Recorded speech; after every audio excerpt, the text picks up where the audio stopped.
రిషికేష్ లో bungee jump, Dehradun clock tower దగ్గర సెల్ఫీలు.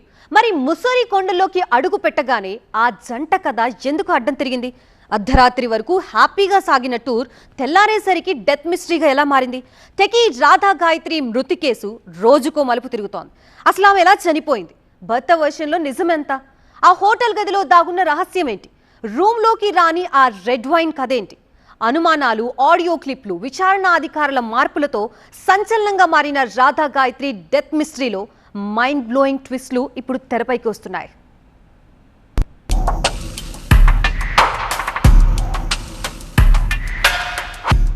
రాధా గాయత్రి ఎలా చనిపోయింది? బ్రెయిన్ స్ట్రోక్ కారణమా? ప్రీ ప్లాన్ మర్డరా? ముస్సోరీలో ఏం జరిగింది? టెకీ డెత్ మిస్టరీలో మరో twist. Visakhapatnam techie Radha Gayatri case రోజుకో మలుపు తిరుగుతోంది. కేసుకు సంబంధించిన కీలక అంశాలు ఒక్కొక్కటిగా బయటపడుతున్నాయి. ఇప్పటికే మృతురాలి తండ్రి ఫిర్యాదుతో భర్త శ్రీచరణ్ పై హత్య కేసు నమోదు చేసిన పోలీసులు దర్యాప్తు కొనసాగిస్తుండగా ఇప్పుడు వెలుగులోకి వచ్చిన ఓ ఆడియో క్లిప్ ఈ కేసులో మరిన్ని అనుమానాలకు తావిస్తోంది. రాధా గాయత్రి తన తల్లితో మాట్లాడినట్టున్న ఆడియో బయటకు వచ్చింది. ఇందులో భర్త ప్రవర్తనపై ఆమె చెప్పిన మాటలు, గాయత్రి ఆందోళన ఈ కేసును కీలక మలుపు తిప్పేలా ఉన్నాయి. నేనైతే తనతో ఇప్పుడు మాట్లాడాలనుకోవట్లేదు. నా మనసు అయితే ఏం బాలేదు అత్తయ్య గారు, నాకు చాలా విషయాలు తెలిసాయి అని నేను చెప్పేశాను. ఇంకా నా దగ్గర పర్ఫెక్ట్ ప్రూఫ్స్ రాలేదు. ఇలా డాడీకి తెలిసిన వాళ్ళతో మాట్లాడితే వాళ్ళు అదే చెప్పారు, మీ అల్లుడు తప్ప ఇంకెవరు చెయ్యరు అని చెప్పి. అండ్ వాళ్ళు చెప్పకపోయినా అది ప్రూవ్ అయిపోయింది. మొత్తం నా ఫ్రెండ్ సర్కిల్ అందరూ చెప్పారు, ఇంక్లూడింగ్ నవీనా కూడా చెప్పింది వాడే కదా చేసుంటాడు అని చెప్పి. ఇంకెవరికి ఆ స్కోప్ అయితే లేదు అత్తయ్య గారు, అది ప్రూవ్ అయిపోయింది. ఎన్నాళ్ళు ఓపిక పట్టాను, పోలే అక్కడికి వెళ్తే మారుతాడేమో, కొంచెం తనకు మారుతుంది బిహేవియర్ అని చెప్పి ఓపిక పట్టాను. కానీ ఇప్పుడు తన అన్ని లిమిట్స్ క్రాస్ అయిపోయాడు. ఇంకా నేనైతే ఏం మాట్లాడదలుచుకోవట్లేదు. తమ కూతురి మృతి వెనుకున్న అసలు నిజాన్ని బయటకు తీసేందుకు తల్లిదండ్రులు కన్నీటి పర్యంతమవుతూనే న్యాయ పోరాటం చేస్తున్నారు. ఒకవైపు గాయత్రి తండ్రి ముస్సోరీలోనే ఉండి ఇక్కడ అధికారుల్ని కలుస్తుంటే, ఇటు విశాఖలో తల్లి సత్యవతి తమకు న్యాయం చేయాలంటూ ప్రజాప్రతినిధుల్ని కలుస్తున్నారు.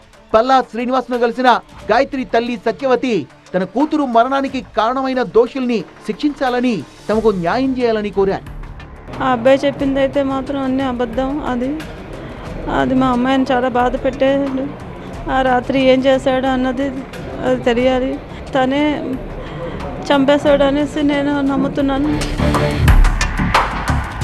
రాధా గాయత్రిది ప్రీ ప్లాన్ మర్డర్ అన్న అనుమానాలు రోజు రోజుకు మరింత బలపడుతున్నాయి. అసలు రాధా గాయత్రి మరణానికి ముందు రోజు ఏం జరిగింది? వాళ్ళు ఎక్కడెక్కడికి వెళ్ళారు? టీవీ9 చేతిలో రాధా గాయత్రి, శ్రీచరణ్ల వీడియోలు, ఫోటోలు ఉన్నాయి. గాయత్రి మరణానికి ముందు రోజు ఇద్దరు కూడా జాలీగా తిరిగినట్లు ఈ ఫోటోలు, వీడియోల్లో తెలుస్తోంది. రిషికేష్, డెహ్రాడూన్ లో పర్యాటక ప్రాంతాల్లో తిరుగుతూ శ్రీచరణ్, రాధా గాయత్రి ఎంజాయ్ చేసినట్లు అర్థమవుతోంది.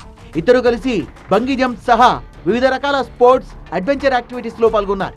డెహ్రాడూన్ క్లాక్ టవర్ దగ్గర గాయత్రి, శ్రీచరణ్ సెల్ఫీ కూడా తీసుకున్నారు. రిషికేష్ లో బంగీ జంప్ బోటింగ్ చేశారు. స్వయంగా శ్రీచరణే ఈ ఫోటోలు, వీడియోల్ని తీశారు. ఇద్దరు కలిసి రెంట్కు తీసుకున్న స్కూటీలో తిరుగుతూ ఫోటోలు తీసుకున్నారు. రిషికేష్ లో అంత జాలీగా ఉన్న ఇద్దరు అసలు ముస్సోరీ ఎందుకెళ్లారు? ముస్సోరీలో ఏం జరిగింది? ఇదే తేల్చాలని పట్టుబడుతున్నారు గాయత్రి పేరెంట్స్. మరోవైపు ముస్సోరీలో ఉండగా శ్రీచరణ్ తన అత్తమామలకు, తల్లిదండ్రులకు చేసిన ఒక వీడియో కాల్ కూడా ఇప్పుడు అనేక ప్రశ్నల్ని లేవనెత్తుతోంది. ఏంటైంది? जी नमस्ते। नमस्ते, हमें बता दीजिए क्या पोजीशन है भैया? बहू के मम्मी पापा है, वो भी विशाखापट्टनम में है, वो वहां से आना है उनको। बताइएगा। अनय यार మీరు మాట్లాడతారా? అన్నయ్య గారు ఏమైందమ్మా? అన్నయ్య గారు మాట్లాడమనండి. ఏం జరిగిందండి? గాయత్రి ఎలా ఉందండి? आप जी बताओ ना, वो लड़की की कंडीशन कैसे है? आना पड़ेगा। हम आ रहा है सर, हम आ रहा है। हमें ना विशाखापट्टनम में इवनिंग फ्लाइट में आ रहा है। అర్ధరాత్రి హ్యాపీగా ఫోటోలు పంపిన శ్రీచరణ్ కొద్ది గంటల్లోనే గాయత్రి చనిపోయిందని ఎందుకు చెప్పాడు? వీడియో కాల్ను స్క్రీన్ రికార్డ్ చేయాల్సిన అవసరం ఏమొచ్చింది? అసలు ముస్సోరి టూర్ విషయం ఎందుకు దాచారు? ఇలా వరుస ప్రశ్నలతో అల్లుణ్ణి నిలదీస్తున్నారు గాయత్రి తండ్రి సుధాకర్. మరోవైపు ముస్సోరిలోనే ఉండి పోలీస్ అధికారుల్ని కలుస్తున్న ఆయన కేసులో పూర్తి స్థాయి విచారణ జరిపి న్యాయం చేయాలని డిమాండ్ చేస్తున్నారు. డీజీ గారు, ఐజీ గారు, ఎస్పీ గారు ముగ్గురిని కలిసాం మేము. ఓకే, డీజీపీ గారిని కూడా కలిసారు. డీజీపీ గారిని కూడా చాలా సేపు చాలా బాగా రిసీవ్ చేసుకున్నారు. వాళ్ళు కూడా అనుమానం వ్యక్తం చేస్తున్నారు. మీకు ఈ శ్రీచరణ్ నెక్స్ట్ మీ అమ్మాయి రాధ గాయత్రి కలిసి ఉన్నట్టుగా ఆ ఫోటో ఎప్పుడు పంపించారండి? రాత్రి 1:36 కండి.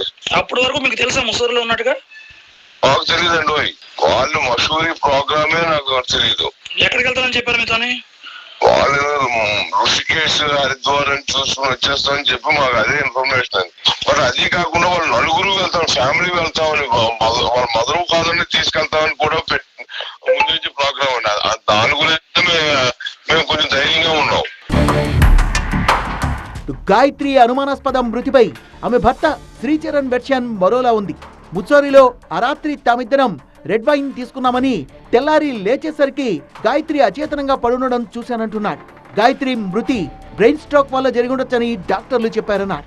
మేము ఒక చిన్న ఎంజాయ్ చేద్దామన్న దానిలో వచ్చాం కాబట్టి మేము డెఫినెట్గా సేవించామండి. అయితే తమ కూతురి మృతిపై అల్లుడు శ్రీచరణ్ చెప్తున్నవన్నీ పచ్చి అబద్ధాలంటున్నారు తండ్రి సుధాకర్.